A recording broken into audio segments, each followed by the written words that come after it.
Sí. Eso no. Bueno, la clase pasada habíamos iniciado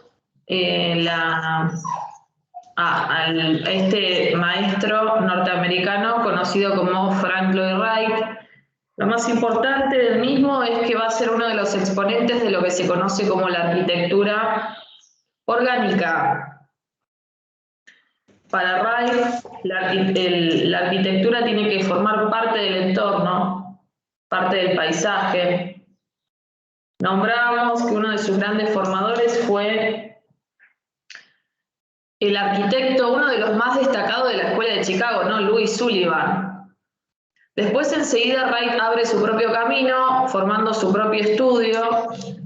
Nunca trabajó con la colaboración de otros arquitectos, tampoco tuvo nada que ver con el CIAM. Ahora, cuando decimos que Wright es un arquitecto moderno, nos estamos refiriendo a que ya a finales del siglo XIX, en la construcción de sus viviendas, que es en lo que se destacó mucho, casas de pradera, private houses, casas, para nosotros sería algo así como las casas quintas,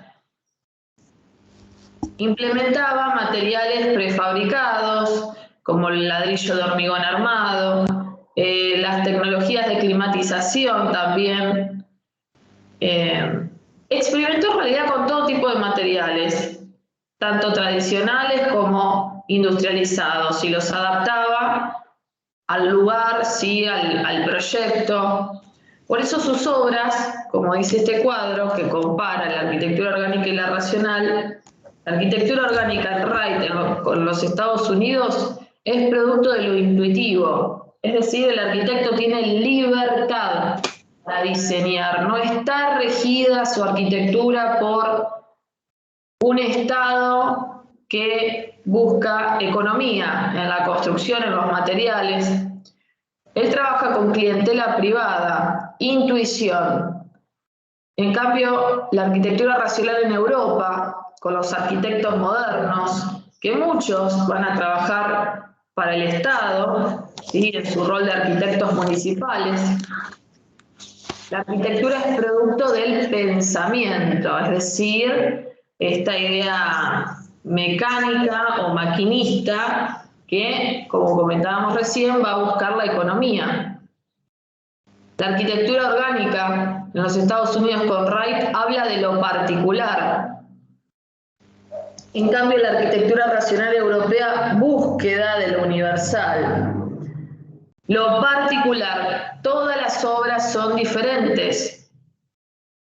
Lo universal, todas las obras tienen características similares, cajas blancas. Sí. La arquitectura orgánica en los Estados Unidos con Wright hablamos de dinamismo. ¿Dónde hablamos de dinamismo? En las fachadas. No son fachadas chatas. Y en las plantas también, no son plantas donde vos hiciste 3 o 4 pasos y ya recorriste toda la casa, como pasaba en la Siedlungen, en los Hof, de esos departamentos mínimos, ¿no?, de Europa. Acá va a buscar justamente unas casas enormes que imiten el movimiento natural que tiene la flora, la fauna, lo orgánico. La arquitectura racional en Europa, por el contrario, hablamos de estaticidad, por esta idea de las medidas mínimas de la economía. La arquitectura orgánica con Wright te dice que es independiente de la geometría, si bien para él era un tema muy importante y en muchas de sus obras él trabaja con el círculo, con el triángulo, en las cubiertas de las viviendas. Y con el rectángulo, no va a ser un principio rector en todas sus obras. La geometría, en cambio, la arquitectura racional en Europa, pensemos las cajas blancas racionalistas de Le Corbusier, la Siedlungen, racionalistas, está basada en la geometría, en la vanguardia purista sobre todo, ¿no? La arquitectura orgánica con Wright en los Estados Unidos hablamos de un hombre real, ¿sí?, de un hombre que existe. O sea, por lo general, esta cercanía con el cliente le permite a Wright interpretar las necesidades y hacer un proyecto en base a esas necesidades. Por eso también es un proyecto particular. En cambio, la arquitectura racional europea, si hablamos de los programas sociales y de esos programas financiados por el Estado, como escuelas, hospitales y viviendas, el arquitecto en realidad lo que hace es un prototipo de vivienda, ¿sí? Una célula que después la va repitiendo. Entonces hablamos de un ideal, porque el arquitecto no conoce quién va a habitar, ¿sí? en ese departamento. Es un estándar. La arquitectura orgánica en los Estados Unidos, hablamos de formas irregulares. Wright trabaja mucho con las oblicuas, ¿sí? Que son la representación de la naturaleza, o con las curvas. En el último proyecto de su vida, que fue el Guggenheim, la arquitectura racional europea trabaja con formas siempre regulares, ángulos de 90 grados. ¿Y por qué? Porque yo cuando quiero diseñar una casa con forma cuadrada o rectangular es más sencillo, puedo economizar el espacio más fácilmente. Si tengo que diseñar una casa con forma de líneas oblicuas o de curvas, va a ser más difícil hacer uso de toda la superficie. Bueno, esto es lo primero que dije también la clase pasada. La arquitectura orgánica se dio antes, durante y después del periodo racional. ¿Cuándo es el periodo racional? El periodo racional es el periodo de entreguerras. ¿Sí? Si me quiero agarrar de las fechas de la guerra, diría 1918-1939. Ahora, la arquitectura orgánica se dio mucho antes. Se comienza en 1890 aproximadamente. Recordemos que Wright era 20 años mayor que Le Corbusier, que Gropius, que Mies. Se dio durante y también se dio después del periodo racional, después del 45. Wright muere en el 60. Bueno, ¿qué más? Dentro de sus etapas como arquitecto, la primera es la que se destaca, las viviendas, las casas de pradera.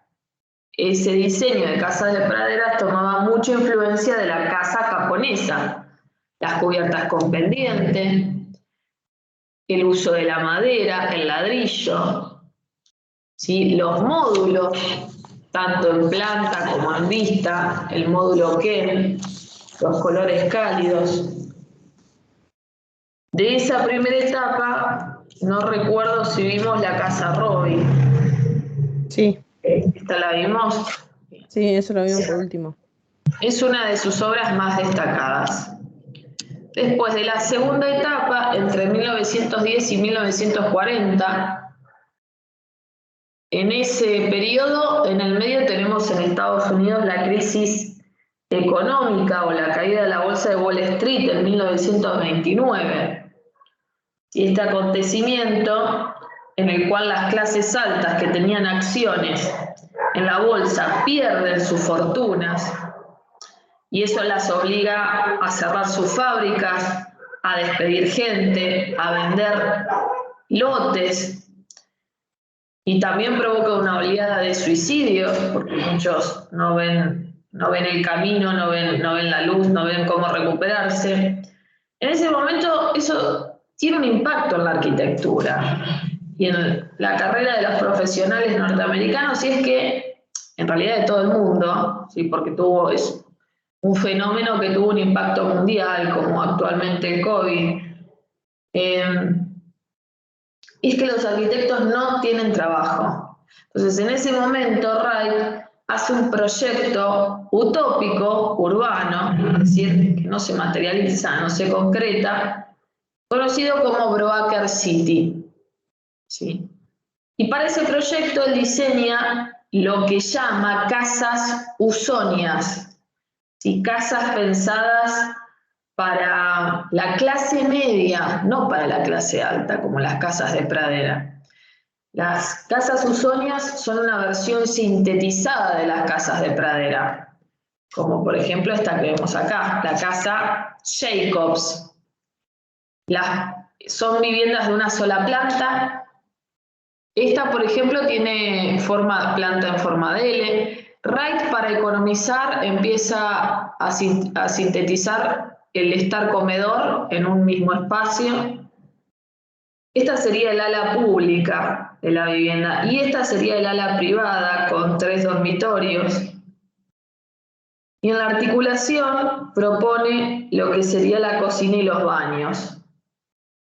Incorpora el guardado del auto en un garage, usa voladizos, losas radiantes.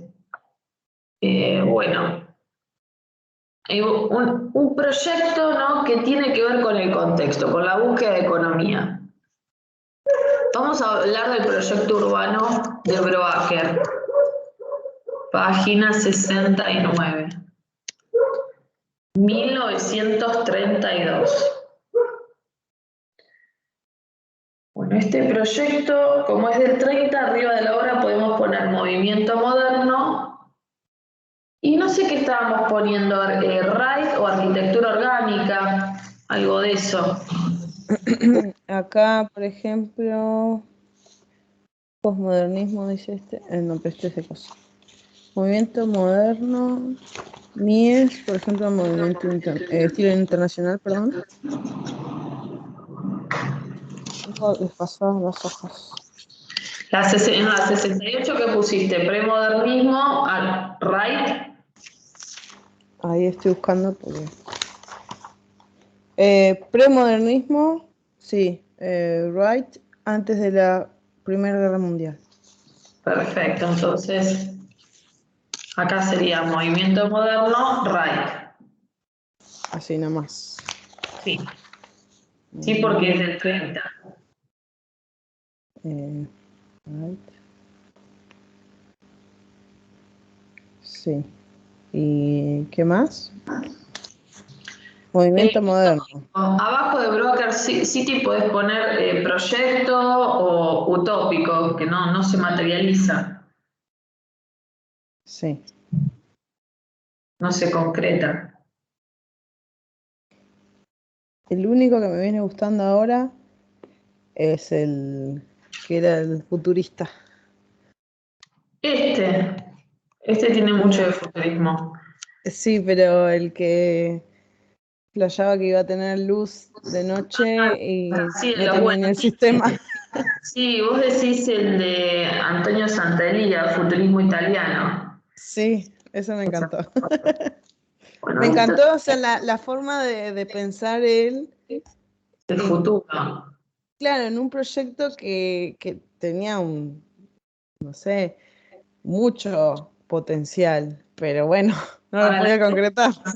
Que se te ocurran esas cosas que coincidan tanto con lo que sucede 80 o 100 años después. Por eso yo siempre, para mí el tipo viajó al futuro.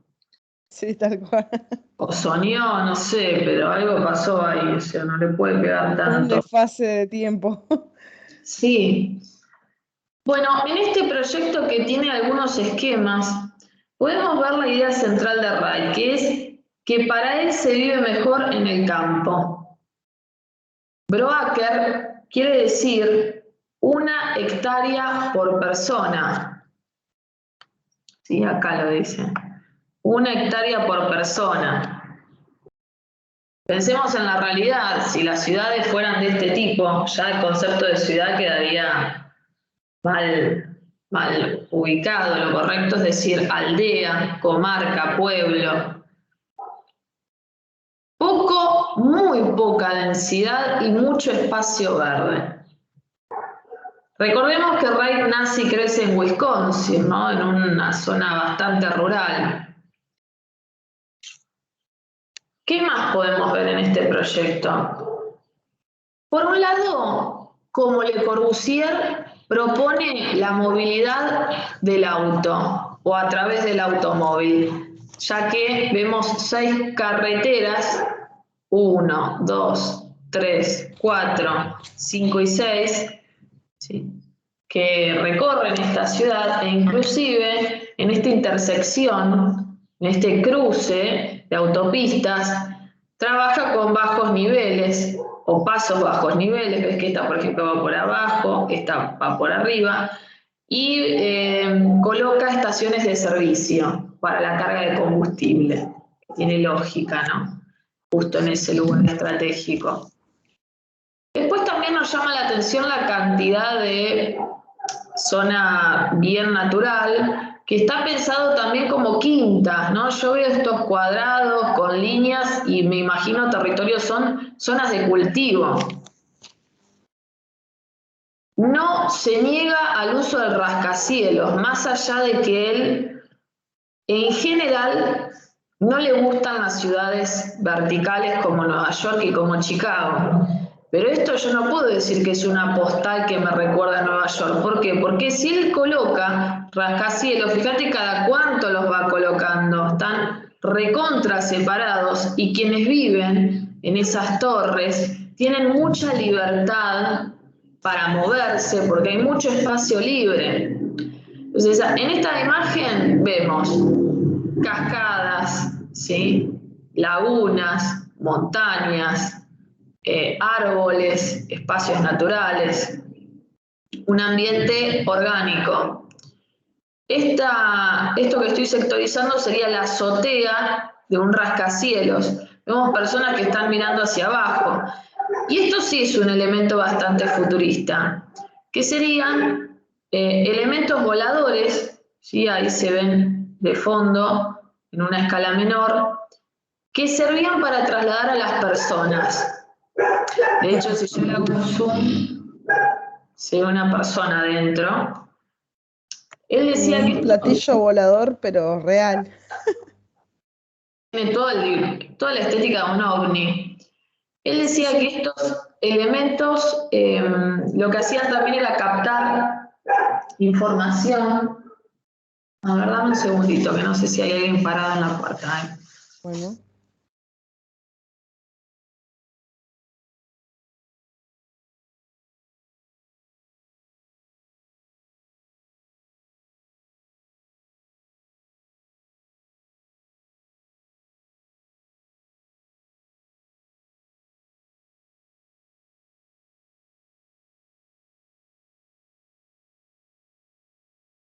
Acá estoy. No, no había nadie. Él decía que estos elementos voladores también captaban información, sacaban fotografías de la ciudad, eran como especie de satélites. Un poco esta idea la podemos hoy en día fusionar o podemos decir que se asemeja al trabajo que hacen los drones. Claro. Sobrevuelan, que sacan fotos y demás. Pero bueno, todavía esta idea de trasladar a la gente en elementos voladores, salvo los helicópteros, pero no como esto que él hace, todavía no se desarrolló. Antes de la pandemia recuerdo haber visto una noticia en la televisión que decía que Estados Unidos en el 2022, la ciudad de Nueva York, ya había lanzado el proyecto para hacer centrales aéreas para generar una movilidad de taxis que vuelen. Te estoy hablando, ponle febrero 2020, esta noticia la escuché. Y lo primero que se me vino a la cabeza fue este proyecto de Wright. No es tampoco a un auto, pero bueno, esto de trasladar a la gente tiene una similitud. Igual, Bueno, o sea, por ejemplo, no transporta gente el dron, pero transporta un celular o cámaras súper importantes, porque hay drones de muchos tipos, obviamente. Y sí, por lo menos llevan cosas pesadas. claro, sí, un bebé no sé si te lo llevaría, pero por ahí, ¿quién te dice? No sé, Y pero los paquetes, los correos incorporan muchos drones cuando tienen que llevar, no sé, a rascacielos o lugares que vos decís acá no se puede. Bueno, es muy utilizado para el transporte de productos. sí. También se ve la idea de que Wright detestaba ciudades. En el mismo momento que él hacía esto, Le Corbusier diseñaba proyectos con alta densidad,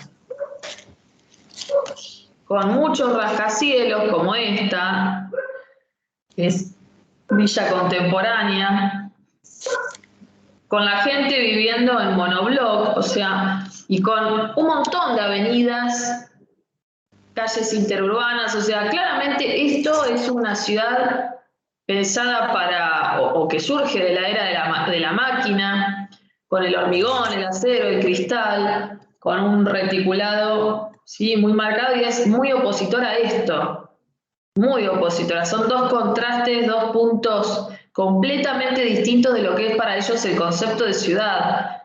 Para Ray la ciudad es un espacio natural, un espacio que te transmita tranquilidad y serenidad. En cambio, para Le Corbusier la ciudad tiene que ser con mucha altura, con mucha densidad, ¿sí?, ruido, bullicio, quilombo, es todo lo opuesto a lo que vemos en estos proyectos.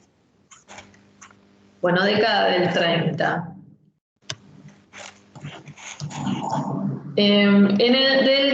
También en esta segunda etapa de Ray pensemos que coincide con el periodo conocido como Art Deco.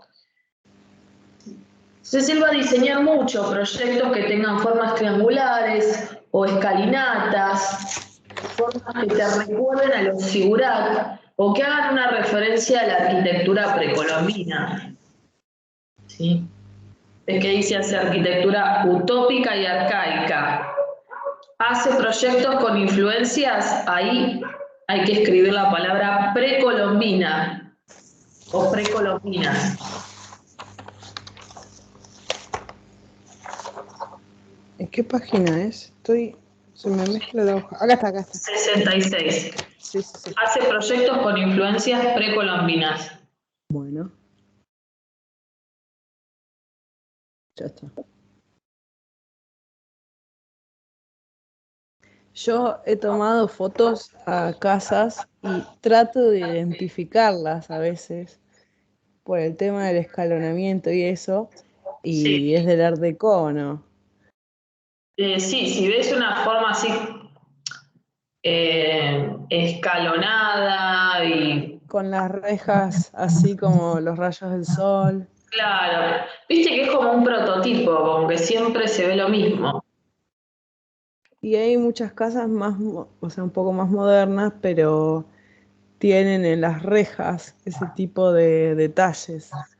Así, Claro. o por ejemplo en la cornisa arriba, tienen, en el remate, mejor dicho, tienen esas formas.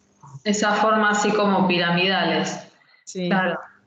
Sí, si vos te las pones a ver en detalle, vas a ver que todas tienen los mismos elementos.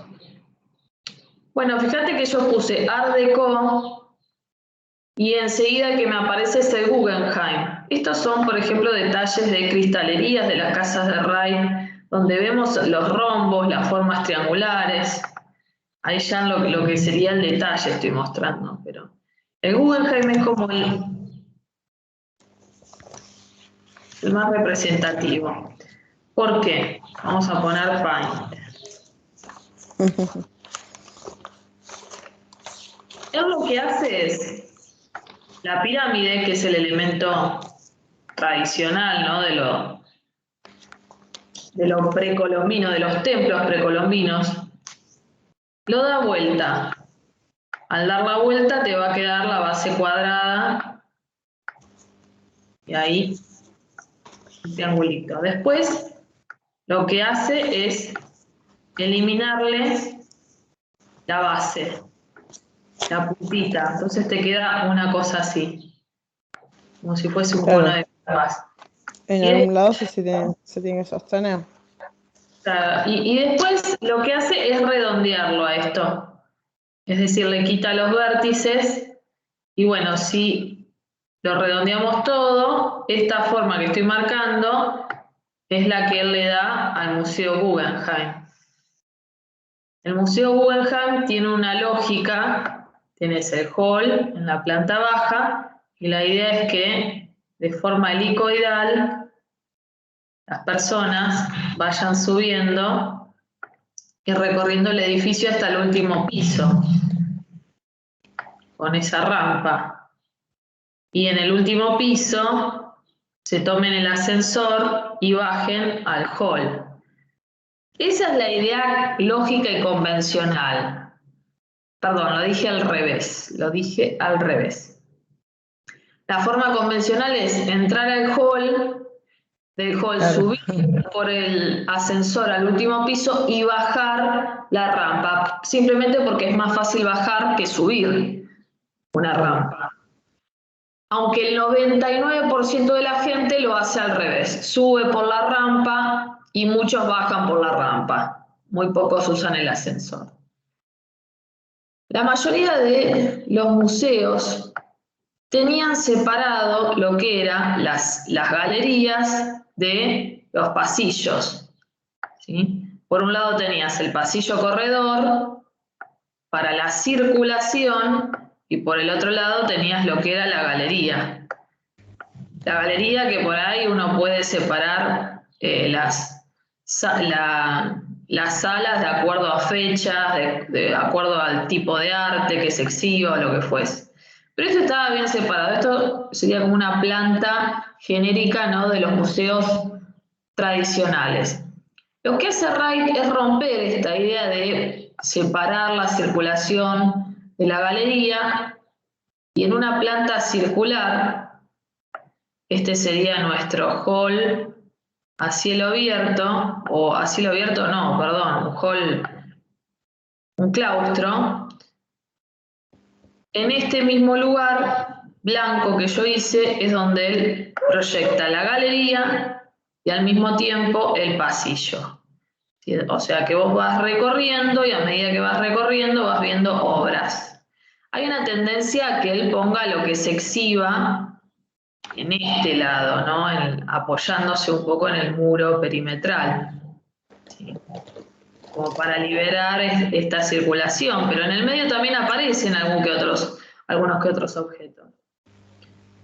Bueno, entonces ahí vemos cómo se adapta la idea de Art Deco al Guggenheim. Síntesis década de 40 y del 60 y madurez de sus obras. Trabaja con formas en espiral, ejemplo, el Guggenheim, formas circulares y ángulos de 30 a 60 grados. El ángulo de 30 grados lo vemos en una iglesia.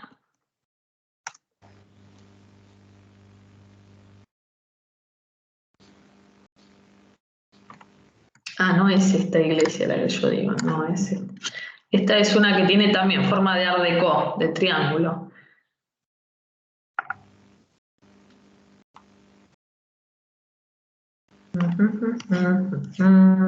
Esta, ortodoxa griega. También tiene como la forma de un platillo volador. Lo tenían los platillos voladores. Sí, pero esta, sí, la verdad es que sí. Pero bueno, este ángulo que estoy marcando acá, el ángulo de la Tierra y el ángulo de esta estructura de hormigón, son de 30 grados. Los 60 grados los vemos en el Guggenheim. Acá. Este es un ángulo de 60.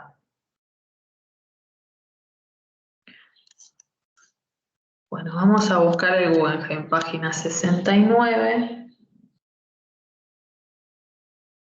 Nueva York, última obra de su vida. Esto se materializa después de su muerte, o se termina de materializar, mejor dicho, después de su muerte.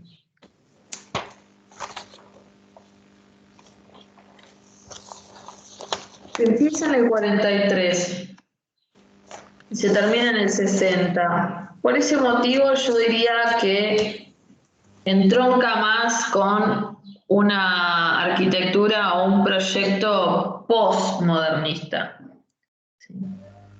Entonces, arriba de la obra podemos poner postmodernismo, Wright. Sí.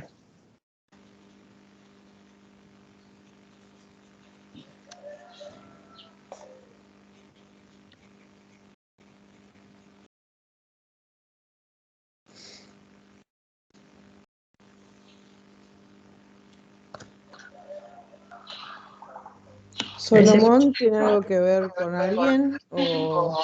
Sí, es el nombre del coleccionista. Ah. Guggenheim. Que la típica historia del coleccionista muere y su familia decide agarrar todas las colecciones de posmodernas, arte posmoderno. Vamos a ver mucha maqueta de ciudad futurista. Llaman a este arquitecto para que haga el primer museo Guggenheim. Después, en los 90, Gehry también es contratado en España, Bilbao, para que realice el segundo museo Guggenheim. Y actualmente hay un tercero también. Pero bueno, fíjate que desde arriba la forma circular del proyecto es una forma que se destaca porque está rodeada de líneas rectas, tanto las calles como los edificios. Busca también un contraste, ¿por qué? Porque esa verticalidad que tienen esos rascacielos de oficinas que lo rodean, él hace un edificio horizontal, chato, o sea, no impacta por la altura, no es un edificio, ¿no?, que vos digas una construcción terriblemente vertical, al contrario, acentúa la línea horizontal, como habíamos visto en la Casa Robbie, entre alto y largo, predomina el largo. El hecho de que esté enfrente del corazón de Nueva York, que sería el Central Park, también hace que el proyecto se disfrute más, porque si esto hubiese estado en una manzana y enfrente de esa manzana construcciones, no se lucía tanto. Tenemos un ingreso de luz natural por esta lucarna, que es de un esqueleto de hierro y piel de cristal. Lo que quiso hacer Wright es rememorar a las grandes estructuras de grandes luces del siglo XIX, ¿sí?, generadas un poco también por la introducción de los nuevos materiales de la revolución industrial. Y juega con esta idea de forma de hoja, ¿no?, como la hoja de un árbol, en este remate de este sector. Es un proyecto súper funcionalista, porque tenemos dos volúmenes principales. Perdón, tengo un volumen principal que sería el museo, y después tenemos volúmenes menores, como este, o como, bueno, esto, o esto que sobresale, que terminan siendo apoyos, ¿sí?, funciones de apoyos a la del museo, como hall recibidor, como paquete administrativo. Esto en la azotea es un lugar gastronómico. Los materiales que utiliza, como él esto lo hace en la ciudad, trabaja con hormigón, con acero, con cristal, o sea, materiales industrializados, y decide usar el color blanco, que se mimetiza mucho más que, no sé, el rojo o cualquier otro, o la madera, como usaba ladrillo y madera en las casas suburbanas. Pero bueno, acá, como dije, estamos en otro territorio. El gris y el blanco son los que más se ven en esta ciudad. Bueno, vamos a ver un video.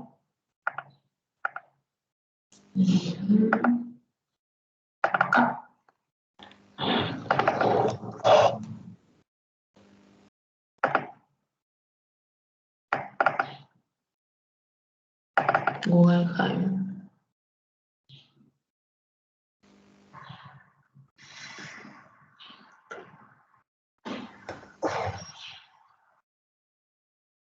Es una obra relativamente pequeña, o sea, la podés recorrer en 10, 15 minutos. Así que tiene 1, 2, 3, 4, 5 pisos, 4 o 5 niveles.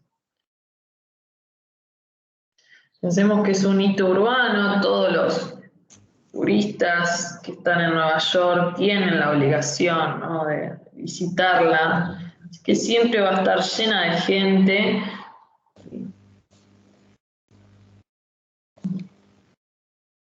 Bueno, acá en la planta baja podemos ver lo que es la rampa.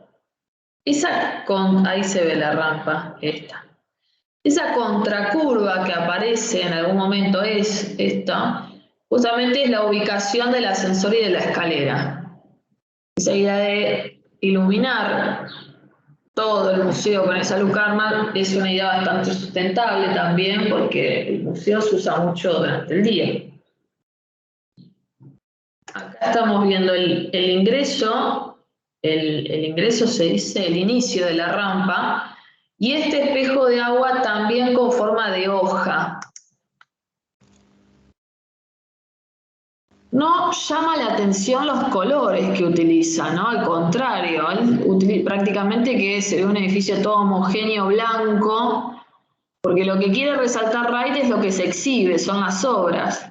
Uno de los problemas, voy a poner stop, que se tuvo, es el hecho de que las paredes, al ser curvas, no se podían colgar estos cuadros que estamos viendo, que son proyecciones de imágenes. Entonces, ¿qué se hizo? Se hicieron mesas, ¿sí? Como las que nosotros usamos en los tableros para dibujar, y esas patas fueron ancladas al piso para impedir que se muevan, porque también pensemos que acá hay una rampa continua. Entonces, dentro de esa forma un poco caprichosa, hubo que adaptar parte del programa. Pero se puede ver tranquilamente cómo la gente camina y en los laterales están los objetos que se exhiben. Como dije, hay muchas ciudades, proyectos de ciudades utópicas. Esto es arte postmoderno, ¿no? Acá no vas a ver pinturas renacentistas ni nada similar. Eso que parece un planetario. Las mismas cosas o similares te encontrás en el Malva de Buenos Aires. Ciudad. ¿Quién hace un proyecto, esto es visto de abajo la hojita, esa que comentábamos, quién hace un proyecto muy, muy similar a la idea de Wright en los 90, ya estamos hablando 40 años después que el Museo Guggenheim, es el arquitecto brasilero exponente del racionalismo y del movimiento moderno que es Oscar Niemeyer, con el famoso Mac Niterói.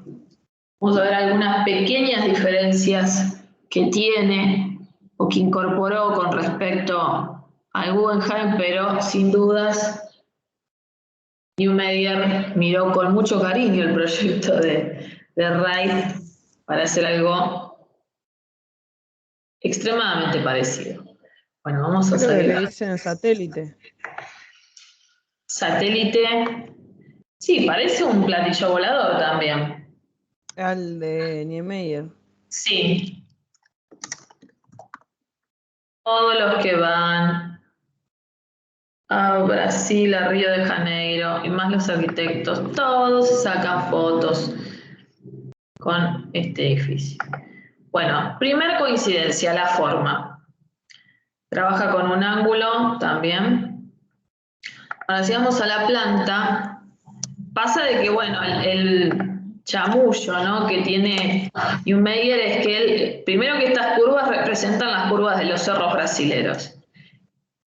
Y tiene la forma de flor, dice él, de la flor X nacional de Río. La flor tiene un tallo, y el tallo Andá sería... chequearlo. Claro, anda a chequearlo. El tallo tiene indica el lugar por donde el ascensor, donde pasa el núcleo circulatorio. Vamos a la planta. Es de Wright, no, nada que ver, no. Ay, mirá, es re igual la planta, re igual. O sea, es un ingreso de luz, un hall, y se ve la escalera justo con una contracurva. Pero bueno, fue un poco más hábil porque cada una de las galerías, acá tenemos 1, 2, 3, 4, 5 galerías, son con el suelo plano. Solamente coloca la rampa acá, en los lugares de transición entre una galería y la otra, que ahí está un poquito marcado. Entonces eso permitió que, lo que se exhiba, pinturas o lo que fuese, no tengan que apoyarse en mesas y esas mesas amurarlas al piso, porque corrigió ese defecto. Bueno, vamos acá. Entonces, ¿serían esos paneles como rectilíneos o en la pared? Sí, sí. Estos paneles que vemos acá, esto es estructural, claramente, pero Sí, bueno, también desde ahí es desde donde nace la idea de esta pequeña rampita sí. que va recorriendo el perímetro de todas las salas. ¿Sí? Esto es plano y acá tenés rampa. Acá, acá. Por eso no es tan alto tampoco, ¿no? Si uno lo mira y lo compara con el Guggenheim tiene, vos lo mirás desde afuera y se ven esos 4 niveles. Acá parece que tuviese 1,5 niveles, 2 niveles. Claro. Bueno, esta es la última. Y contame, yo te mostré la entrevista de Wright. No, creo que estaba la de el señor que... Ay, no me acuerdo el nombre. Peter John era. Sí. Peter Esa habíamos visto. Johnson. Johnson. Ah, sí. No, entonces no Un te la. señor de anteojitos viejo.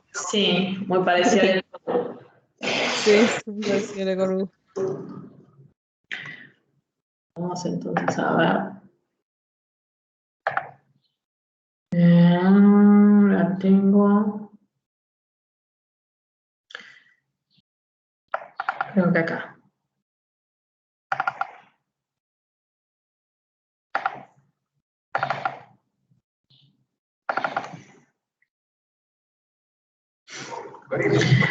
Bueno, esta entrevista se la hacen a Wright 2 años antes de fallecer, así que vamos a ver un Wright bastante anciano. Él muere a los casi 90 años.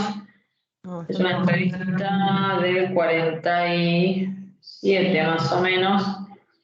Bueno, y lo entrevista a una persona que se llamaba Mike Wallace, que tenía su programa y que realmente no se especializaba en arquitectura.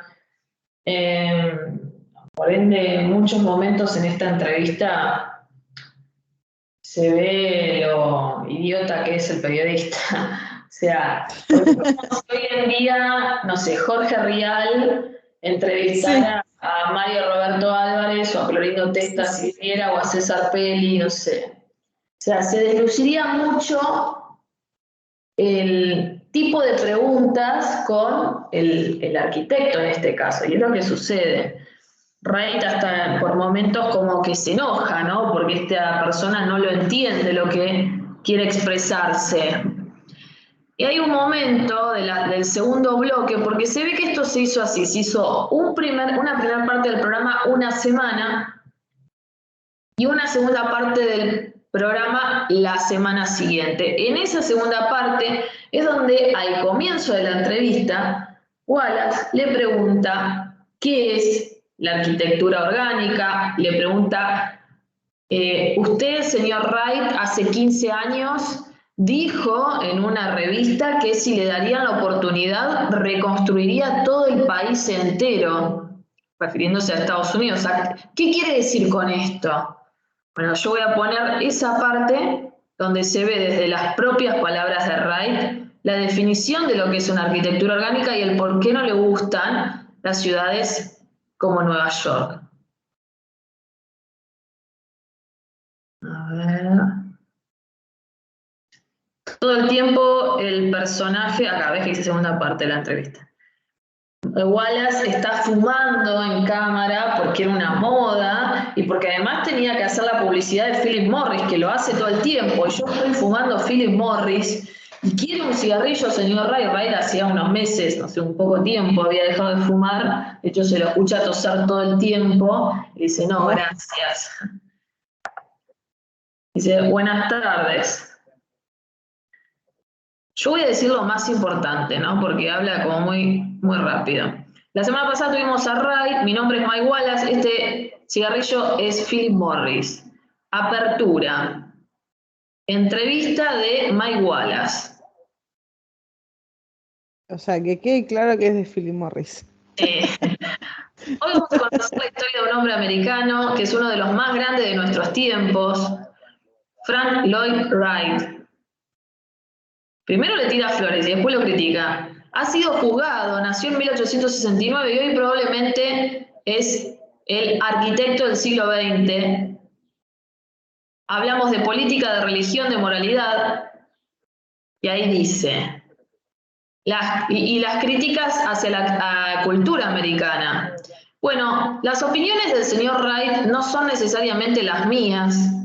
Y no, boludos, todos pensamos distinto. Pero ahí se ataja. Bueno, señor Wright, déjeme preguntarle primero.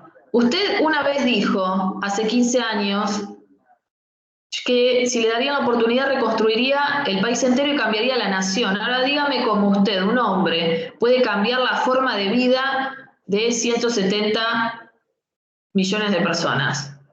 Y Wright le dice, ¿yo dije eso? ¿Que cambiaría la vida? Sí, usted dijo, yo reconstruiría el país entero, cambiaría la nación. Y Wright le dice, bueno, porque considero que tiene que ser, necesita ser cambiada. Y Wallace le dice que se explique, y él le dice, porque es un país que no fue planeado. Claro. Bueno, estaría bueno que le pregunten a los arquitectos, dice, ¿cuál es? Porque va muy rápido. Lo que pasa.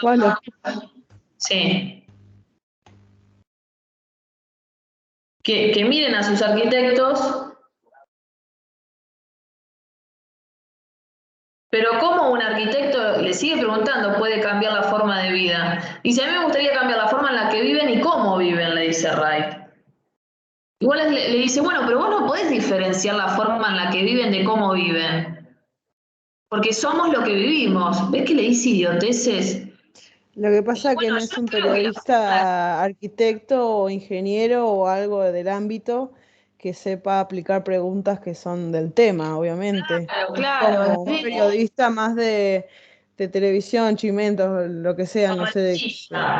Sí, se nota que es de ese lado, se nota que es amarillista, que es nada, es como que pongan a Doña Rosa a entrevistar a un profesional y desconociendo completamente su teoría, sus ramas. Claro, sí. Aparte no lo deja terminar de expresarse, o sea, Wright está empezando a decir por qué y el tipo lo pisa. Entonces Wright dice, otra pregunta. Claro, no creo realmente que what is it to live, vivir en un edificio orgánico con carácter orgánico. Eso es lo que le daría a la gente. Igual le dice, ¿qué es un edificio orgánico? Porque acá esas palabras el popular de la gente no lo conoce. Un edificio natural, le abre las manos, ya como hinchado los quinotos, boludo. Orgánico que quiere decir natural. Pero sigo sin entender, le dice Wallace, haceme más específico, ¿a qué te referís con que cambiarías el modo de vida de la gente? Y bueno, haría lo que dice la Declaración de la Independencia, le dice Wright. Le daría una arquitectura libre, una arquitectura que pertenezca y que le dé libertad al sitio. Una arquitectura que tenga lagunas, cascadas, colinas, dice, todos los edificios que hemos construido para mis clientes, recibimos cartas donde nos cuentan cómo hemos cambiado su forma de vida, que hoy en día es distinta a la que era antes. Bueno, me gustaría hacer eso por el país. Medio ego ahí, ¿no? Las cartas que recibo de mí. Sí, mis fans. Sí. Wallace le dice, a la entrevista, o sea, viniste en avión y Ray le dice sí. ¿Y no te excitaron de alguna manera los rascacielos? Le pregunta a Wallace y este le dice un poco, no te excitó un carajo.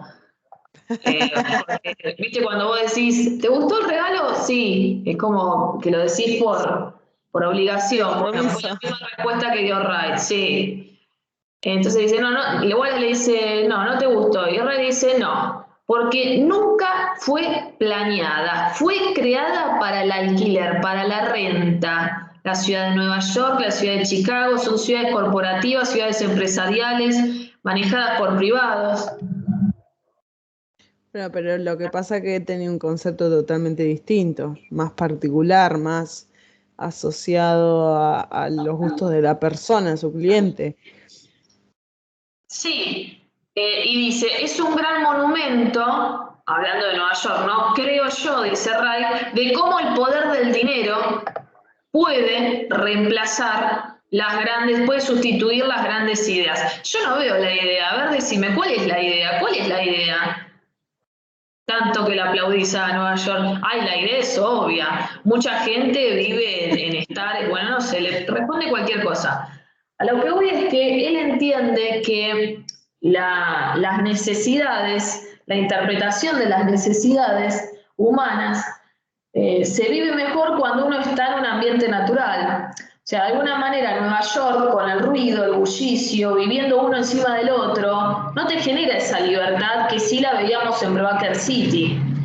Y es cierto también que dice que son ciudades pensadas para el dinero, porque quien invierte en una torre de oficinas o en una torre de viviendas piensa en tener mayores ganancias. No pensás en la comodidad de la gente. Por más que uno diga, bueno, pero yo proyecté o financié la construcción de un edificio con amenities. Nada va a superar vivir en un ambiente tranquilo y alejado como un entorno rural, ¿sí? O como la casa de country. ¿No? Nada va a superar eso. No dejas de vivir uno encima del otro, no deja de ser eso. No dejas de escuchar a tu vecino, ¿no? Por más que estés en un edificio caro. Bueno, y ahora nos tocaría ver a este que sería nuestro cuarto arquitecto, Le Corbusier. Tenemos todas de Wright, ¿no? Vamos a buscar algunas imágenes.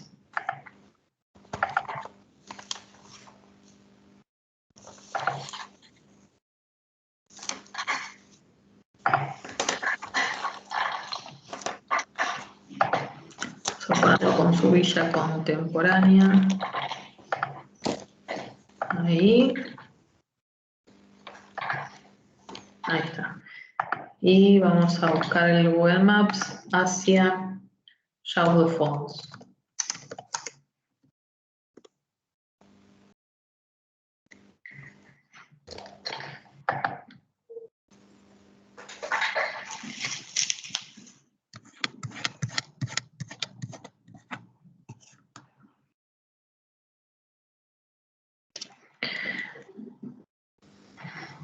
Nacido en el año 1886, ya me generé la duda. Acá, pero ahí. Sí, 87. En Suiza, en un pueblo relojero conocido como Chaux de Fonds, Le Corbusier desde muy pequeño quiso ser pintor, tomó clases de pintura, pero el camino de la vida lo terminó desviando hacia la arquitectura. Nunca obtuvo el título de arquitecto, es decir, que todo lo que construyó, ideó, lo hizo en base a conocimientos adquiridos de forma autodidacta. Su nombre original era Carlos Eduardo Jeanneret Gris, Charles Edward Jeanneret Gris. Y cuando empieza a hacerse conocido, como todo artista, busca un seudónimo que lo represente, ya que su nombre era larguísimo. ¿Y quién te hizo la casa? Carlos Eduardo Jeanneret Gris. Nada, re largo. Tienes que acordar de quién sos. Carlitos. Entonces, claro, Carlitos, el Carlitos de la gente. Entonces decide ponerse el apellido de la abuela materna, que era Le Corbusier, ¿sí? Entre la B larga y la U había una O. Él elimina esa O y deja Corbusier, que en francés quiere decir cuervo, el cuervo. Y empieza a hacerse conocido por ese seudónimo que de alguna manera también era gracioso, ¿no? ¿Quién te hizo el proyecto? ¿Quién te hizo el cuervo, la gallina, el pato? Hoy le preguntás a un estudiante de arquitectura, inclusive a un arquitecto, ¿quién es Carlos Eduardo Jeanneret Gris? Y te dicen, no tenemos ni idea. Lo que dice el autor Kenneth Frampton en Historia Crítica es quiénes fueron los formadores de Le Corbusier a nivel arquitectónico. Entonces, dentro de este pueblo donde él nace, que recordemos, 20 años antes de que Le Corbusier naciera se había incendiado. ¿Por qué se había incendiado? Porque las casas eran de madera y la ciudad empezaba a recibir gran cantidad de habitantes del entorno rural por la inclusión de las industrias. O sea, estamos hablando pleno desarrollo de la revolución industrial. Calles estrechas, calles que no respondían a los medios de transporte todavía. Entonces, toda la parte del centro de Jean-Bouffons se hizo desde cero. Y esta retícula tan característica que tiene Jean-Bouffons, este cuadriculado, fíjate que a medida que yo me alejo del centro empiezo a ver, por el contrario, formas que son más orgánicas o curvas, porque bueno, esas no fueron las afectadas por el incendio. Pero esta retícula quedó, como dice Frampton, fuertemente anclada en la mente del artista y trató de llevarla a todos los proyectos urbanos que diseñó, ¿no? Siempre en los proyectos urbanos de Le Corbusier, utópicos, porque no se concretan, vemos la idea de líneas rectas superpuestas. Bueno, uno de los primeros maestros que tiene es el urbanista conocido como Garnier. Viaja a Lyon a los 20 y pico de años, Le Corbusier, y en ese momento, en 1910, Garnier estaba en pleno desarrollo de su famosa ciudad industrial, donde proponía una ciudad zonificada, una ciudad donde se diferencie la zona de viviendas de los trabajadores industriales. Recordemos que estamos en un contexto de revolución industrial. La actividad... Me hizo acordar a eso. ¿Qué? Me hizo acordar a eso cuando mostraste La ciudad. La retícula de la ciudad de Le Corbusier. Claro, esto, ¿no? Es muy parecido. Es muy similar. La forma longitudinal, la fábrica, la estación de tren, un centro de salud para los trabajadores y una represa hidroeléctrica que utilice el agua para generar energía. Entonces, esta idea de paquetizar las funciones va a ser fundamental en los proyectos de Le Corbusier. Él los va a sintetizar en 4 funciones: habitar, trabajar, circular y recrearse. Viviendas colectivas, rascacielos para el lugar de trabajo, el auto como el medio de transporte principal y el sector verde. Entonces, el primer gran influencia en cuanto a lo urbanístico, sin dudas, fue Garnier. Él ahí se convence, Le Corbusier, de que lo que quiere hacer en el futuro es ciudades. Habrá estado un año con Garnier y enseguida se va a París. Y en París termina trabajando junto a otro gran grosso en ese momento, que era Perret. Perret se lo conoce como el arquitecto pionero en la introducción del hormigón armado en la construcción, porque si bien el hormigón armado ya se empezaba a usar en 1860, en 1870, según Benévolo, hubo personas, no interesan los nombres, que diseñaban macetas y tenían esqueletos de hierro, macetas de hormigón con esqueleto de hierro. Ahí tenemos la raíz del hormigón armado, pero no deja de ser un elemento decorativo una maceta. En lo que es la construcción, columnas, vigas, muros, lo tenemos acá. En París, este arquitecto que se va a dedicar a hacer viviendas en altura, algunos de los proyectos más reconocidos son las viviendas en la calle Franklin. Todavía el aspecto de la fachada tiene tintes clásicos,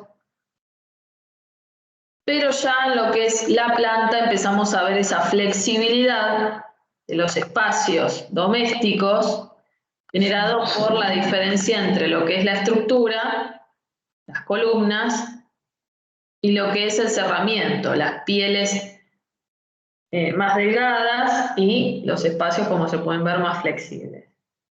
Le transmite todos los conocimientos del hormigón armado Perret a Le Corbusier, las dosificaciones, los tiempos, y con Perret él se,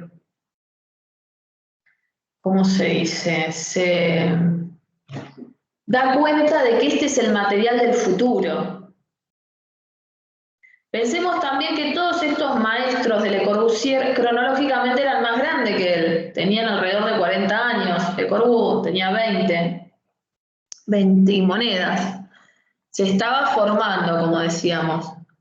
También habrá estado 6 meses o un año con Perret. Una vez que adquiere los conocimientos, enseguida se va a ¿dónde? A Alemania, que en ese momento era la cuna del arte, de la industrialización, principalmente Berlín. Acá en Berlín lo conoce a Behrens. En el momento en el que Behrens estaba, por ejemplo, creando la fábrica AEG, que es esta que vemos acá, y recordemos que Behrens fue el fundador de la escuela Verbund, Deutsche Verbund, y tenía como colaboradores de su escuela a los arquitectos Gropius y Mies. Entonces, cuando viaja a la Verbund, Le Corbusier conoce a Mies, a Gropius y a Behrens. Y en esta escuela también aprende la importancia de la modulación, de la economía, del uso del cristal, acero, hormigón. Y enseguida vuelve a París, donde abre su propio estudio junto a su hermano y junto al pintor Osenfant. Él era el primo, ¿no? Jeanneret. Sí, justo el que está en la foto. Sí, este me parece que es el primo. Uno es Osenfant, otro Le Corbusier y el otro es el primo. Estos. O sea, si es el primo puede ser muy similar al hermano, tranquilamente. Este sería el personaje, este es Osenfant. Y este es un jarrón suizo. Bueno, él acá empieza a jugar a ser pintor profesional, porque tiene como un asesoramiento, ¿no?, con este personaje, pero como dije, el camino lo va a llevar por el lado de la arquitectura. Acá es donde fundan la revista El Espíritu Nuevo y empiezan en esas publicaciones a hablar del purismo. Las casas con formas de cajas, es muy citada la casa Citroën, jugando, ¿no?, o utilizando un juego de palabras para asemejar un auto, el Citroën, con una vivienda, entendiendo que la vivienda es un producto tan estándar como lo puede ser un auto. Además de esa obsesión, que digo yo siempre, que él tenía con los autos. Bueno, ahí nombramos los 4 maestros protorracionalistas que formaron desde el punto de vista arquitectónico Le Corbusier, ¿no? Garnier, Behrens, Perret. Dije 4 y me está faltando uno. Hoffmann, que fue el que hizo el Palacio Stocklet. Se dice que Le Corbusier lo conoce también. Se dice. Bueno, ahí tenemos varios de sus maestros protorracionales. Esto que fui comentando es la versión de Frampton, ¿no?, de cómo humaniza a este arquitecto. Después lo tenemos a Benévolo. Benévolo nos da un punto de vista más de qué es la arquitectura racional, en qué consiste, ¿no?, esta creación de este movimiento que se desarrolla durante el periodo entre guerras, y la justificación que nos da es que, claro, pensemos que Le Corbusier nace y crece en un ambiente industrial. El nazi crece en el momento donde surgen los medios de transporte, donde la estandarización era algo fundamental en la era positivista. Todo eso es lo que él rescata para llevarlo a la arquitectura, usando materiales industrializados. El racionalismo arquitectónico surge gracias a todos los avances técnicos, como la utilización del hierro en la construcción, posteriormente el acero, el nacimiento del hormigón armado, la electricidad y su utilización como fuerza motriz, el teléfono, el petróleo y su uso como combustible en barcos, autos y posteriormente en aviones. Pensemos que todos estos avances se dieron generalmente entre finales del siglo XIX, comienzos del siglo XX, o sea, en 20, 30 años es muchísimo para la sociedad de ese momento ver y experimentar todos estos cambios. La evolución del racionalismo se da en el movimiento moderno, en la época de entreguerras. Tiene su origen en la escuela Bauhaus, de la cual Le Corbusier no tuvo absolutamente nada que ver con la Bauhaus. No fue docente, no fue nada, director. La escuela de Ámsterdam, que es un poco también viene de la idea de las escuelas técnicas, escuelas industriales, como la Bauhaus o la Verbum. La escuela Cutemas en Rusia sería también una versión de la Bauhaus, escuelas industriales. Son algunos de los países pioneros, ¿no?, en diseñar productos económicos pensados para la clase media, que había perdido todo. Sí. Se empieza a buscar una mayor economía en la construcción, tanto en el uso de los materiales, la mano de obra, en el uso de los terrenos, superponiendo plantas. Esa es una idea que Europa toma claramente de la Escuela de Chicago. ¿Sí? Ya Estados Unidos, desde finales del 19, empezaba a superponer plantas en los rascacielos para poder solventar los gastos de los lotes, que eran carísimos. Lo mismo hace el Estado en Alemania, en Holanda, en Rusia, en Austria, para construir estos proyectos socialistas de vivienda, que por lo general no se superaban los 5 niveles para evitar el uso o la incorporación del ascensor. Medidas mínimas, se busca estandarizar la arquitectura, estandarizarla como los medios de transporte. Le Corbusier se hizo famoso con una frase, y es la máquina de habitar.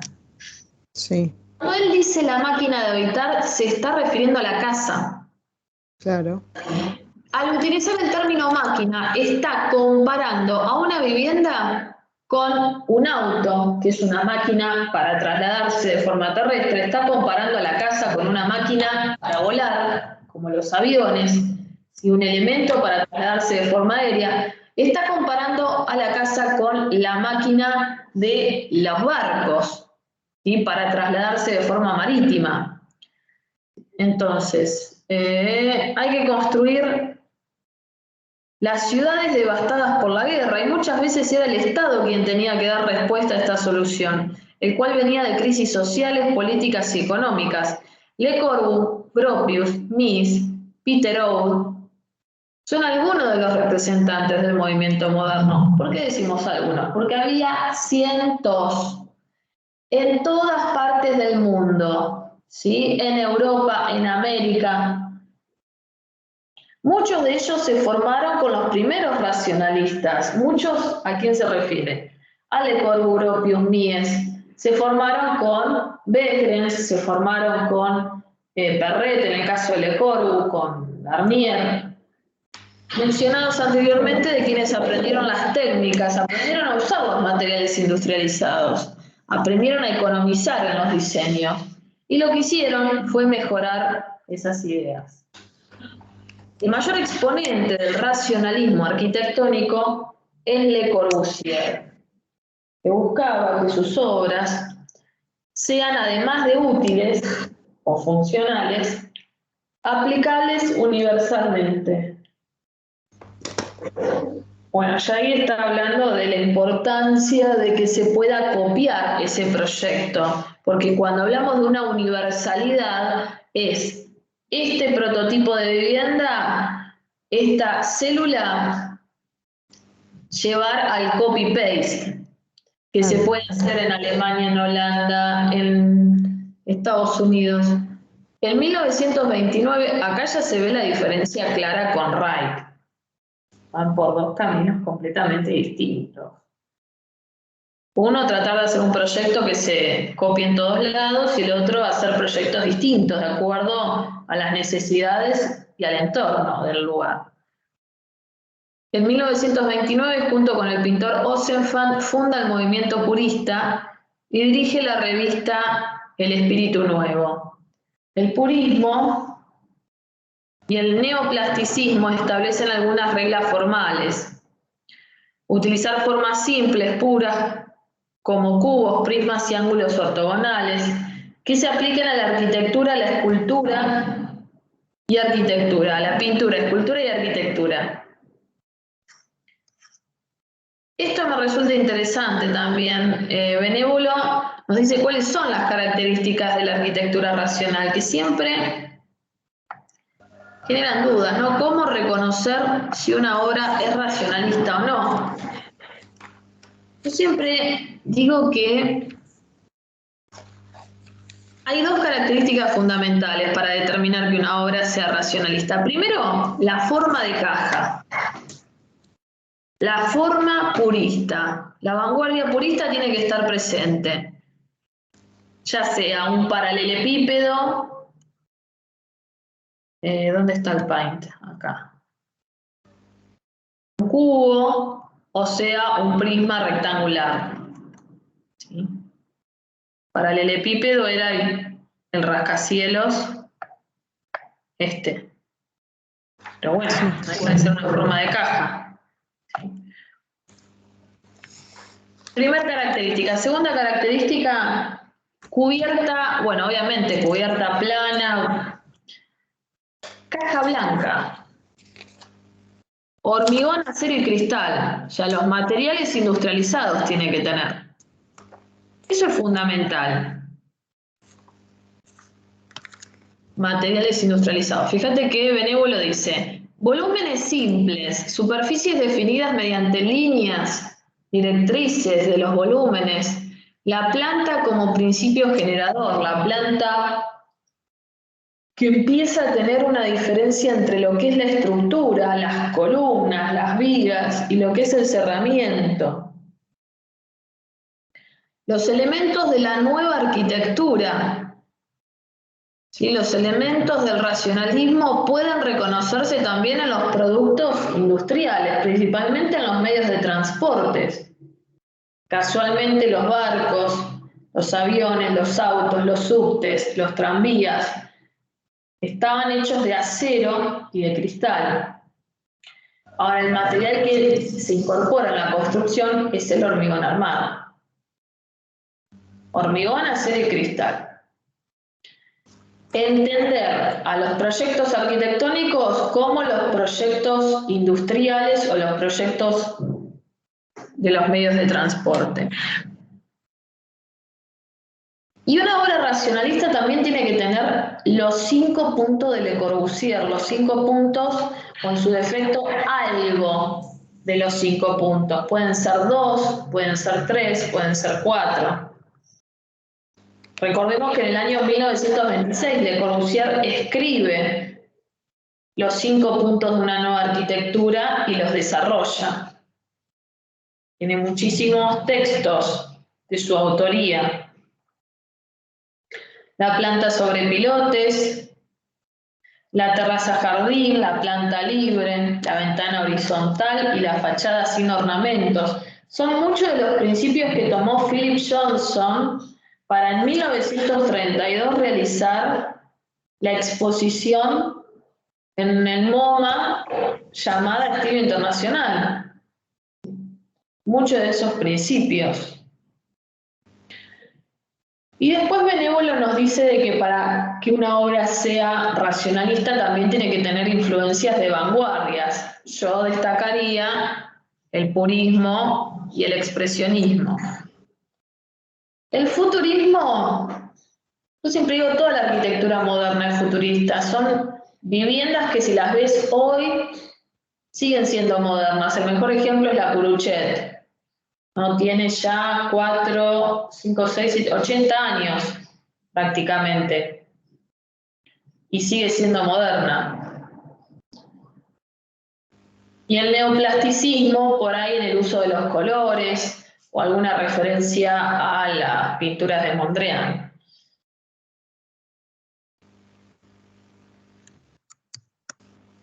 Bueno, ahí tenemos los 5 puntos, pero nosotros los vamos a ver explicados en un video muy interesante de Academia Play que va a comparar la obra más icónica, la más importante que tiene Le Corbusier es una vivienda, la Vie Savoye.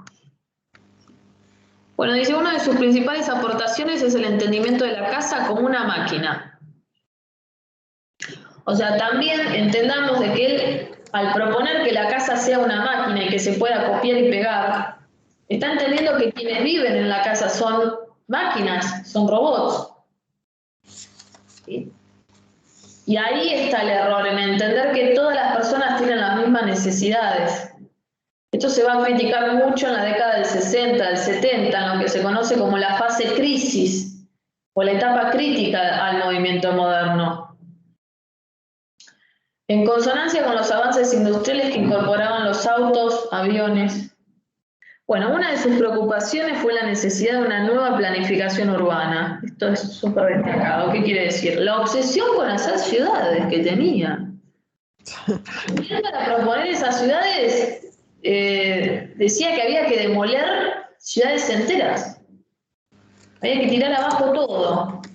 Cero concepto de reciclaje, cero concepto de contaminación o evitar la contaminación.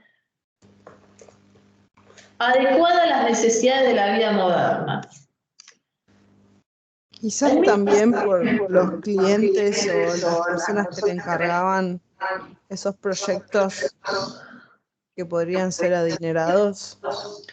La realidad es que a los arquitectos, la mayoría los contratan gente de guita. Eso por un lado. Pero Le Corbusier nace y crece en un ambiente donde el Estado era el que imponía las características de los proyectos. El Estado apuntaba a la economía en la construcción, el hormigón, el acero y el cristal respondía perfectamente a esas necesidades. El contexto de Europa en la etapa de entreguerras es muy distinto al contexto de América en el periodo de entreguerras, porque en América no tenemos el entorno de una ciudad destruida, en Europa sí. Entonces, dentro de la reconstrucción, ellos entendían, los arquitectos modernos europeos, que construir rápido, bonito y barato era construir cajas blancas, era construir fachadas sin ornamentos, cubiertas planas, y buscando la idea de un prototipo. Y de alguna manera todas esas condicionantes es lo que hace que Le Corbusier se oriente a la caja blanca. El que lo contrata a Le Corbusier le va a dar la libertad para que el tipo haga lo que quiera y utilice los materiales que quiera. Acá cuando Curuchet, la familia Curuchet se comunica con Le Corbusier, no es que le dicen yo quiero una casa de ladrillo, yo quiero una casa de madera, no.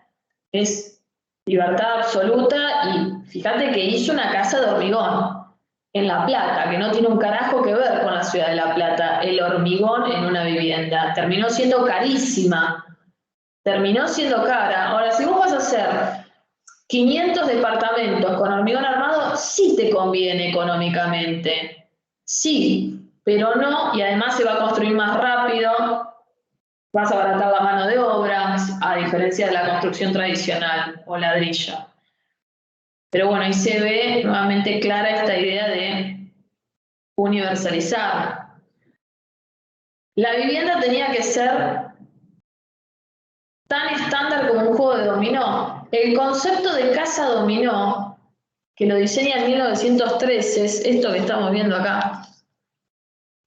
Hace dibujos y esto también se construye esto nada más, las losas, las columnas, lo que vemos acá. Empieza a ver cuáles son las medidas mínimas que tiene que tener una vivienda, que tiene que tener un dormitorio, un comedor, una cocina. Ya se empieza a ver las formas regulares, ¿no? Las líneas rectas, pero sobre todo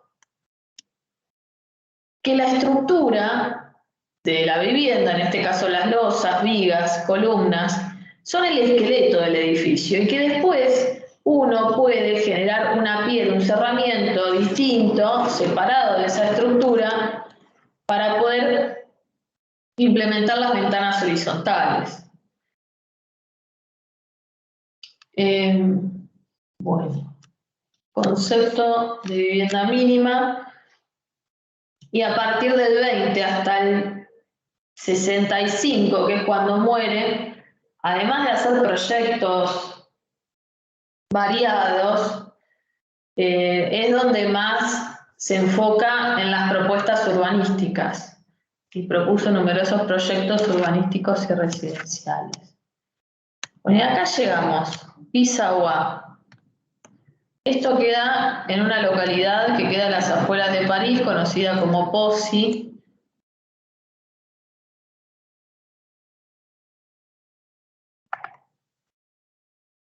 Es una vivienda para una clase social alta, obviamente.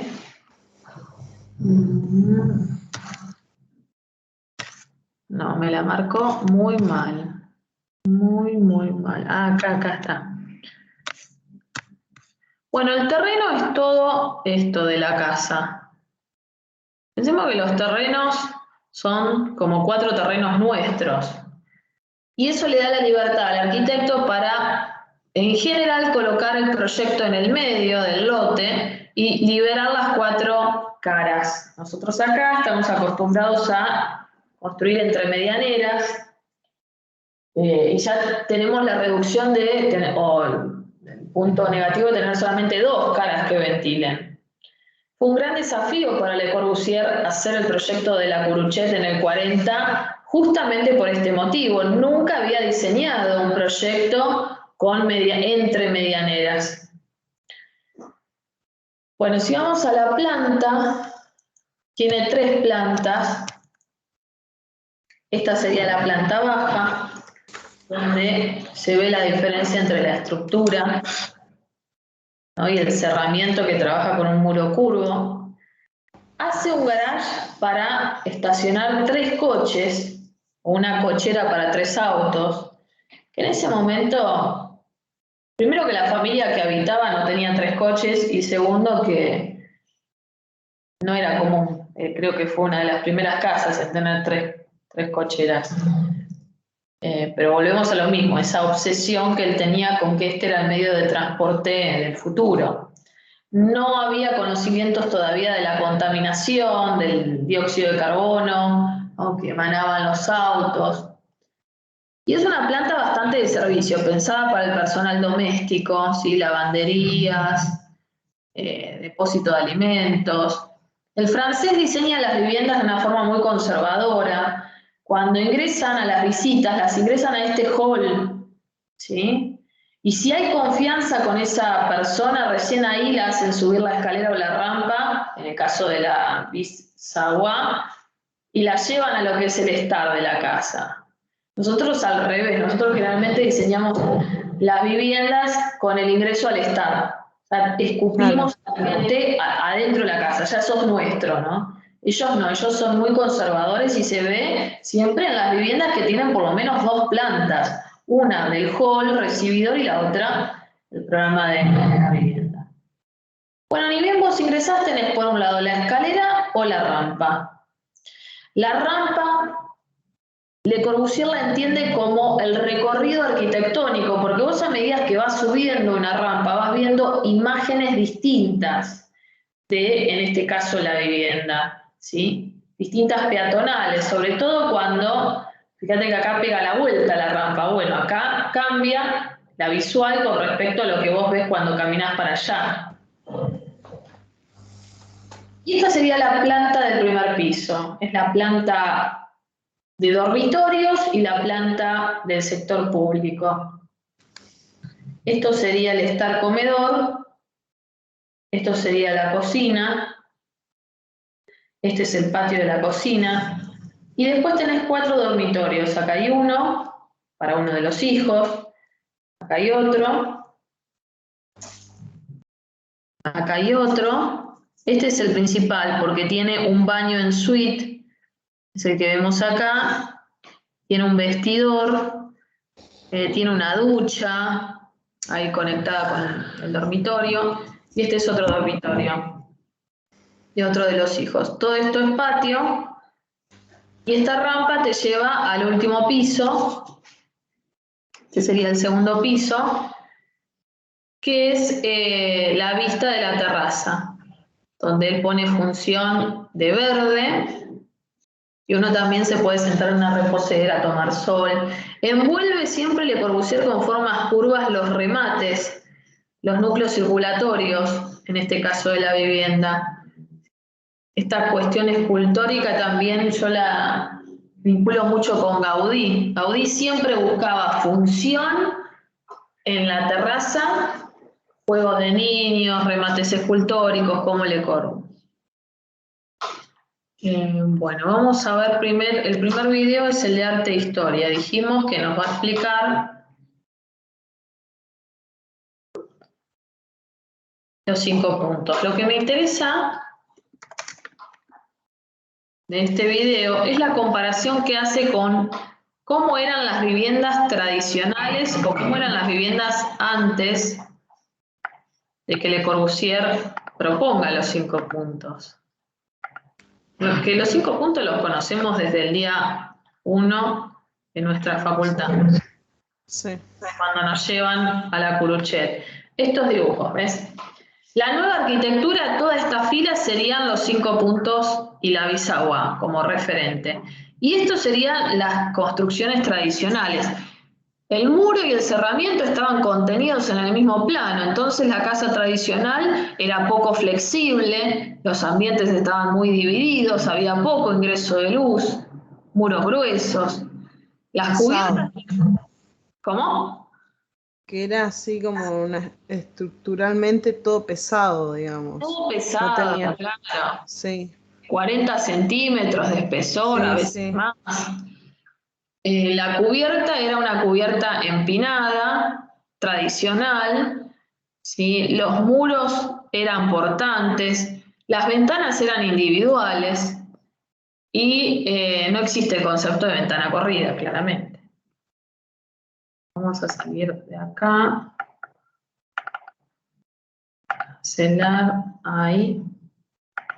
Ah, de nuevo lo mismo, pará, ya te iba a copiar el enlace, es la costumbre. Entonces hay que buscar esto. ¿Tengo que ver el video?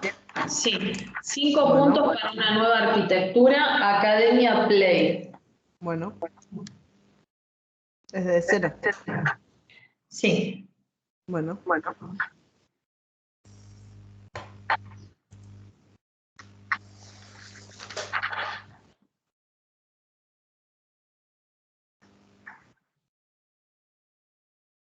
Las noticias de YouTube.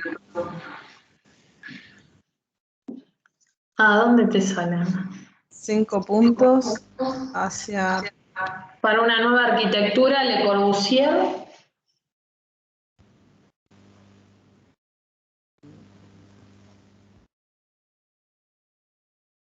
Voy a silenciar. Sí, yo también.